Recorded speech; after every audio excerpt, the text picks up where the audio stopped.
خبرونو سره ټکی امریکا د وینزویلا د ولسمشر او د هغه د میرمنې د نیول کېدو خبر ورکړی.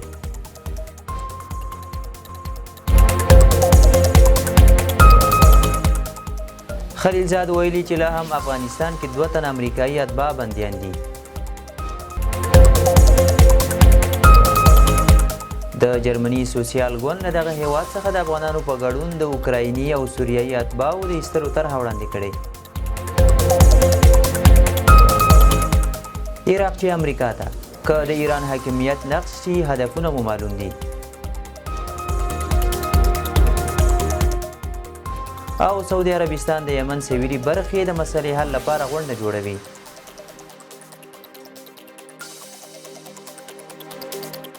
او اوس هم بشپړ خبرونه.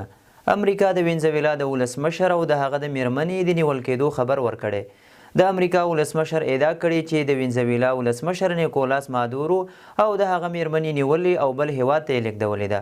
هغه زیاته کړې چې په دې تړاو به نور جزئیات وروسته وړاندې شي. دا په داسې حال کې ده چې امریکا نن سهار د وینزویلا د پلازمینې کاراکاس په بېلابېلو سیمو کې چاودنې او وسوال بریدونه کړي دي.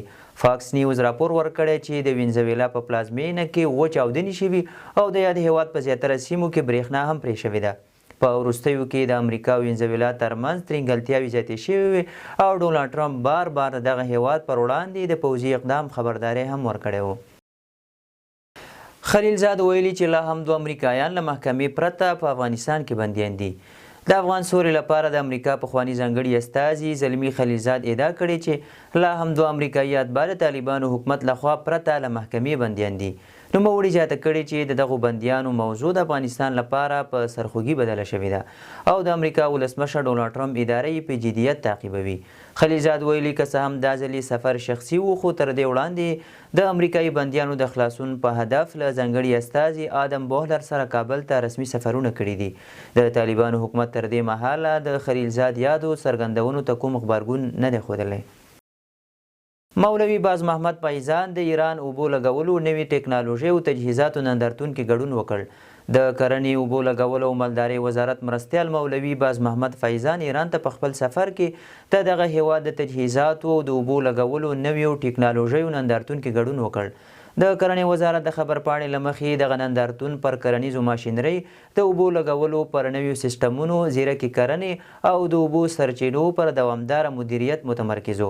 د یاد پلاوي د سفر موخه د سیمه ییزو همکاریو پراختیا او د کرنې اوبو لګولو برخه کې له نویو تجربو څخه ګټه اخیستل په ګوته شوي دي. د جرمني مسیحي سوسیال اتحادیې ګوند چې د واکمن حکومت د ائتلاف برخه ده په یوه نوې طرحه کې غوښتنه کړې چې سوریې، افغانستان او اوکراین ته کډوال بیرته واستول شي. د نړیوالو رسنیو د راپورونو له مخې دا طرحه د بویریا ایالت د پارلمان د دغه ګوند د داخلي ناستې لپاره چمتو شوې ده. په طرحه کې راغلي چې په سوریه کې کورنۍ جګړه پای ته رسېدلې بلل شوې او هغه کسان چې د لنډمهاله خوندیتوب پروګرام لاندې جرمني ته راغلي باید بیرته خپل هیواد ته ستانه شي. همداراز ویل شوي چې د سوریې ترڅنګ د افغانستان ته هم د ایستل کېدونکو کډوالو شمېر زیات شي او هغه اوکراینیان چې د پوځ خدمت ته مناسب عمر لري باید د خپل هیواد د دفاع لپاره بیرته واستول شي. فراه کې د سیلابونو له امله 242 کورونه په بشپړه توګه ویجاړ شوي دي.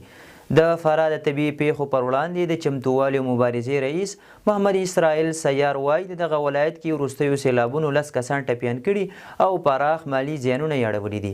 هغه ویلي چې سیلابونه د فراه مرکز په ګډون د فراه رود، بکوا، ګلستان، بالابلوک، خاک سفید او پوشت رود ولسوالیو کې 242 کورونه په بشپړه توګه ویجاړ کړي دي او 2503 کورونه، دوکانونه، جوماتونه او دیني مدرسې په جزوي ډول زیانمنې کړي دي.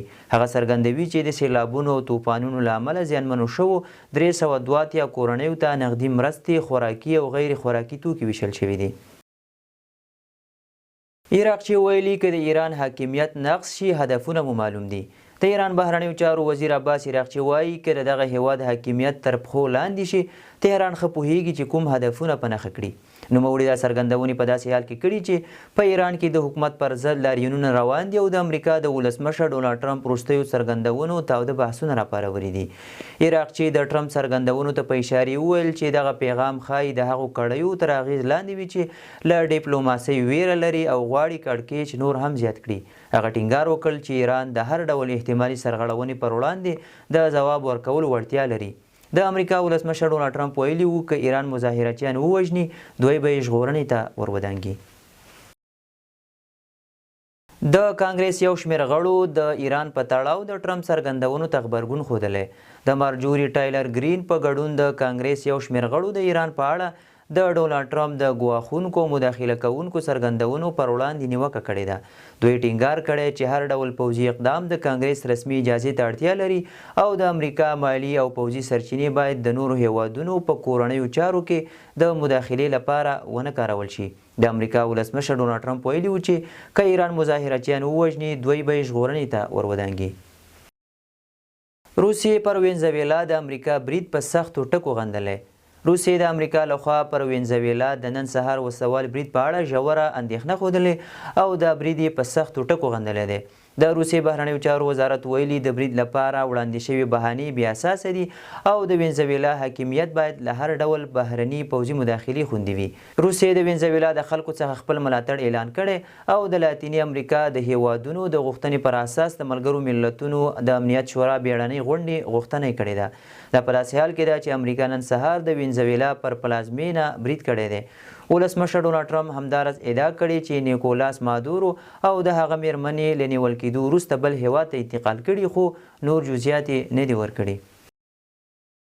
سعودي عربستان د یمن سویلي برخې د مسلې حل لپاره غونډه جوړوي. د سعودي عربستان بهرنیو چارو وزارت په یوې اعلامیه کې ویلي چې د یمن سویلي برخې د مسلې عادلانه حل لارو د موندلو په موخه د ټولو ښکېلو ډلو ترمنځ غونډه جوړوي.